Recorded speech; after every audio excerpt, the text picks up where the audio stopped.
Hello 8th class.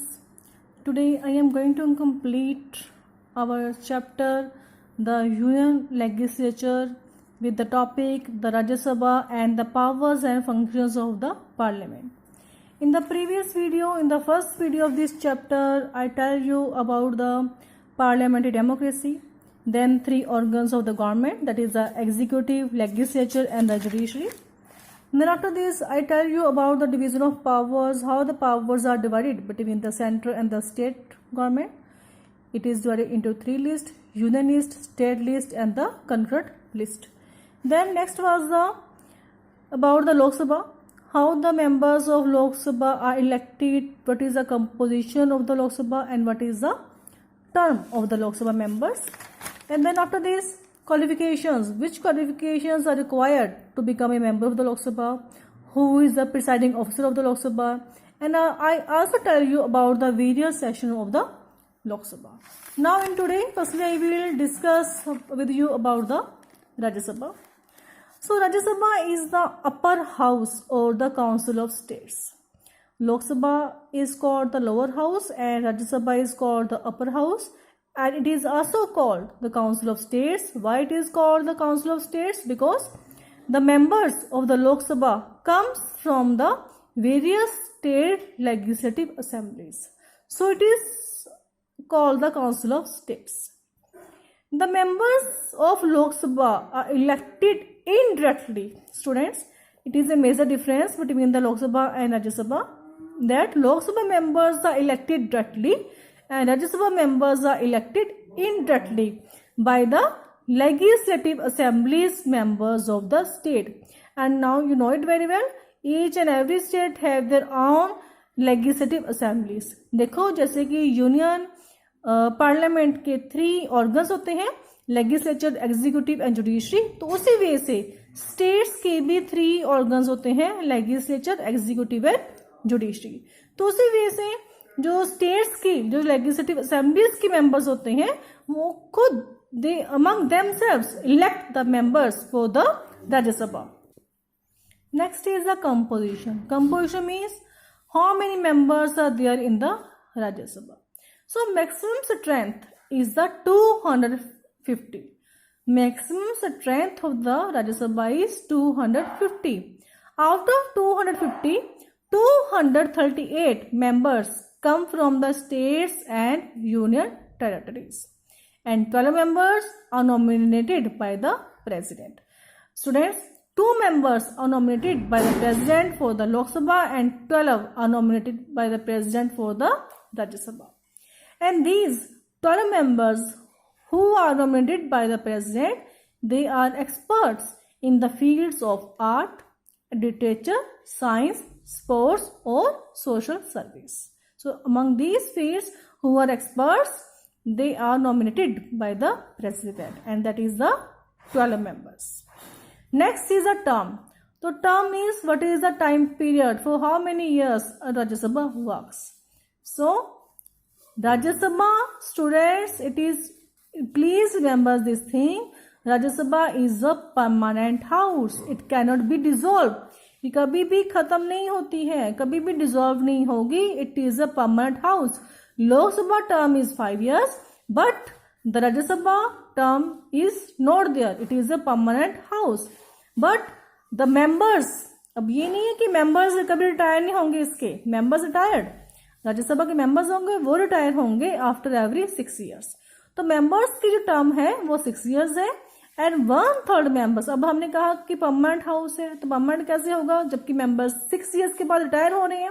सो तो 1/3 members, जो इसके 1/3 मेंबर्स होंगे, दे रिटायर्ड आफ्टर एवरी 2 years. तो 2 years के बाद 1/3 मेंबर्स रिटायर हो जाएंगे, means 2/3 remain there on their post. It is a permanent house and जो रिटायर हुए हैं उनके जगह पर न्यूली मेंबर्स इलेक्ट हो जाएंगे.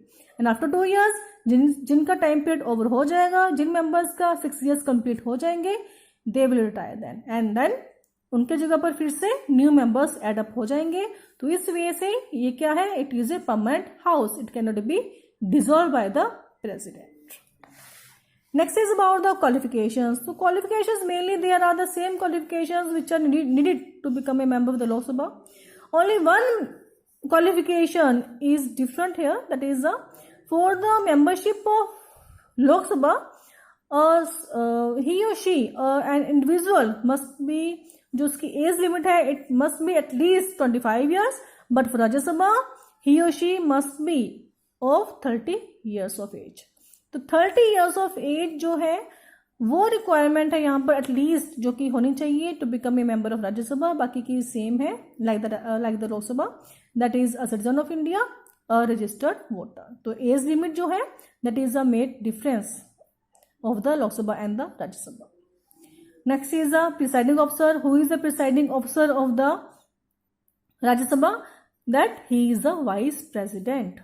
Vice president is the presiding officer of the Rajya Sabha and he is the ex officio chairman of the Rajya Sabha. देखो ex officio का मीनिंग क्या होता है? जब एक पर्सन की अपनी एक पर्टिकुलर पोस्ट है, जैसे कि वाइस प्रेसिडेंट है, उसकी एक पर्टिकुलर पोस्ट है that he is the vice president. Firstly he is the vice president of the India. तो उसकी सेपरेट एक अलग और एक ऑफिस को होल्ड कर रहा है वो, तो that is called the ex officio. So in this way जो उसके सेकेंड पोजिशन है that is the chairman of the Rajya Sabha. So his office is called the ex officio office. So Vice President is ex officio chairman of the Rajya Sabha and he discharge same duties as the Speaker of the Lok Sabha. तो जैसे speaker जो लोकसभा का speaker है उसकी duties होती हैं, वैसे same duties जो होती हैं that are performed by the vice president as the chairman of the Rajya Sabha. तो these are about the Rajya Sabha, that is it is upper house or council of states. Members are elected indirectly by the legislative assembly members of the state and composition maximum is 10 250 and 238 members come from the states and union territory. 12 members are nominated by the president. Term क्या है इसकी? It is a permanent house and members term is 6 years. Qualifications क्या है? A citizen of India, at least age limit जो है 30 years, at least age at least 30 years and a registered voter. Presiding officer, vice president is the presiding officer of the Rajya Sabha. Next is the powers and functions of the Indian Parliament. तो powers and functions में क्या है? First of all, there is a legislative function which is the foremost duty of the Parliament to perform. The Parliament has the power to make laws on the subjects mentioned in the Union List. तो Union List में जितने भी subjects हैं उनके ऊपर law बनाने की जो पावर है it is with the parliament. Secondly the parliament and state legislatures both make laws over the matters in the concurrent list. बताया था मैंने आपको 3 लिस्ट है, union list, state list and the concurrent list. तो union list के ऊपर parliament law बनाएगा. Then on the concurrent list parliament and state legislatures both make law that are subjects mentioned in the concurrent list. And thirdly it can also amend. Amend का meaning क्या होता है? To change. तो it can also amend the provision of the constitution of India. तो किसी भी provision को change करने की पावर है विद द पार्लियामेंट. तो these are the legislative functions of the Indian parliament. Second is the control over the executive. Executive को कैसे कंट्रोल करता है पार्लियामेंट? जो वेरियस मिनिस्टर्स हैं, कैबिनेट के मिनिस्टर्स हैं, काउंसिल ऑफ मिनिस्टर्स हैं, how the parliament can control over the executive. So the executive is answerable to the Lok Sabha for all acts and policies. जो भी देखो वो काम करते हैं, जो भी एग्जीक्यूटिव अपने फंक्शंस परफॉर्म करते हैं, जो भी पॉलिसीज को अडॉप्ट करते हैं, उसके ऊपर एक्ट करते हैं, तो उस चीज के लिए वो आंसरेबल होंगे लोकसभा में. The Lok Sabha members can ask the questions from the executive for their policies, for their acts. Secondly the Lok Sabha can remove the executive through a vote of no confidence. Students देखो, एग्जीक्यूटिव के मेंबर्स तब तक remain रहेंगे लोकसभा में जब तक लोकसभा के members उनको सपोर्ट करेंगे. जब तक लोकसभा के मेंबर्स उनको सपोर्ट करते हैं तब तक वो अपनी सीट पर, अपनी पोजीशन पर रिमेन रहेंगे. बट अगर लोकसभा में उनके अगेंस्ट, अगर एग्जीक्यूटिव के against a vote of non confidence, अगर ये मोशन पास होता है, then whole of the executive have to resign. उसके बाद लोकसभा के फिर से इलेक्शन होंगे, री इलेक्शन होंगे और फिर से न्यू गवर्नमेंट बनेगी. तो इस वजह से Lok Sabha can remove the executive through a vote of no confidence. Thirdly, it may reject a bill or a budget proposal of the cabinet. Cabinet कौन होते हैं? They are the high rank officers. तो high rank ministers होते हैं ये government के। तो अगर कैबिनेट के मिनिस्टर्स जो बजट प्रपोजल रखते हैं या फिर कोई बिल का प्रपोजल रखते हैं तो मेंबर्स ऑफ पार्लियामेंट के पास राइट है उसको रिजेक्ट करने का, अगर उनको लगता है it is not appropriate. Thirdly is the financial functions. Parliament keeps control over the finance to prevent the executive from assuming arbitrary powers. Arbitrary powers means अपनी मर्जी से वो कोई भी ऐसे जो मनी है उसको स्पेंड नहीं कर सकते हैं। Executive can not spend the money without the permission of the parliament. तो पार्लियामेंट कंट्रोल करता है फाइनेंस के ऊपर to prevent the executive from assuming arbitrary powers. Secondly, the executive can not spend any money. अब देखो यहीं पर same point है कि एग्जीक्यूटिव जो है वो मनी को स्पेंड नहीं कर सकते विदाउट पार्लियामेंट्री सेंशन। जब तक पार्लियामेंट के दोनों हाउसेस सेंशन नहीं करेंगे मनी को, एग्जीक्यूटिव्स को मनी सेंशन नहीं करते हैं, तब तक जो है एग्जीक्यूटिव मनी को स्पेंड नहीं कर सकते। Thirdly, the annual budget is passed by the parliament. Budget क्या होता है? That is the income and expenditure of a financial year. जब एस्टिमेट होता है, एक्चुअली बजट क्या होता है बेटा, देखो हमारे घर का भी एक बजट होता है कि हमारे आपके फादर की, मदर की, किस आपके जो भी घर में अर्निंग जो भी करते हैं मेंबर्स ऑफ द फैमिली, तो उनकी मनी की इनकम कितनी है मंथ की, ईयरली, तो उसके बेस पर हमारे घर का एक बजट होता है। उसी बेस से कंट्री का बजट होता है, इनकम एंड एक्सपेंडिचर का एस्टिमेट होता है कि कितनी एक साल में हम एस्टिमेट होता है कि एक्सपेंडिचर करेंगे और कितनी हमें इनकम आ सकती है। तो उसके बेस पर हर फाइनेंशियल ईयर में एक बजट बनता है, तो पार्लियामेंट उस बजट को पास करता है। This is also the function of the parliament. Taxes can not be imposed without the permission of the parliament. तो जो टैक्सेस जो इम्पोज करते हैं एग्जीक्यूटिव, जो भी बिल्स वगैरह उसके लिए इंट्रोड्यूस करते हैं, प्रपोजल्स लेकर आते हैं, तो वो without the permission of the parliament can not be imposed. And money bill, देखो 2 टाइप्स के बिल होते हैं, एक होता है मनी बिल, एक होता है ऑर्डिनरी बिल। मनी बिल जो आपका बजट होता है वो भी मनी बिल में इंक्लूड होता है। तो ऐसे जो मनी बिल्स होते हैं they can only introduce in the Lok Sabha, वो ओनली लोकसभा में ही इंट्रोड्यूस होंगे। देखो अगर जो ऑर्डिनरी बिल होंगे वो किसी भी हाउस में इंट्रोड्यूस हो सकते हैं, चाहे तो राज्यसभा में चाहे वो लोकसभा में। बट मनी बिल जो actually this is the special power of the Lok Sabha, that money bill can only introduce in the Lok Sabha. Okay, तो these are the financial functions. Fourth is the electoral functions. Now the members of parliament elects the president and vice president. Members of parliament किसको elect करेंगे? President को and the vice president. Secondly, the members of Lok Sabha, अब आपको पता है लोकसभा के members किसको elect करेंगे? They elect the speaker from among themselves and after speaker they also elect a deputy speaker and deputy speaker works in the absence of the speaker. Fifth is the judicial functions.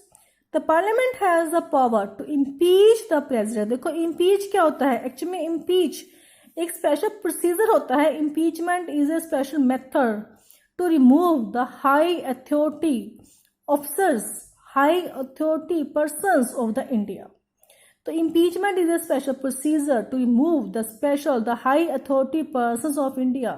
तो parliament के पास power है to impeach the president, the vice president, judges of the Supreme Court and High Court, Auditor General and members of the Public Service Commission.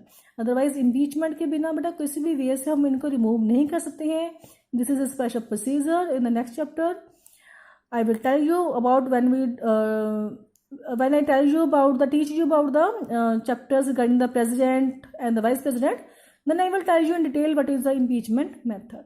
Okay, so this is all about today. That is now I tell you about the functions of the parliament, that is the legislative functions, means law making functions here. Secondly, control over the executive from various, that is motions. Parliament can have a control of the executive. There are the financial functions. It passes annual budget, pass the money. It means executive cannot spend the money without the parliamentary sanction. Money bill can only be introduced in the Lok Sabha. Then there is electoral functions. The members of parliament elect the president, vice president, and also the Lok Sabha members elect their speaker and deputy speaker. In the judicial functions, parliament has the power to impeach the president, vice president, judges of the Supreme Court and High Court, and Auditor General and the members of the Public Service Commission. So this is all about today. Our chapter is completed. Hope you are studying at your home. Have a nice day. Goodbye all of you.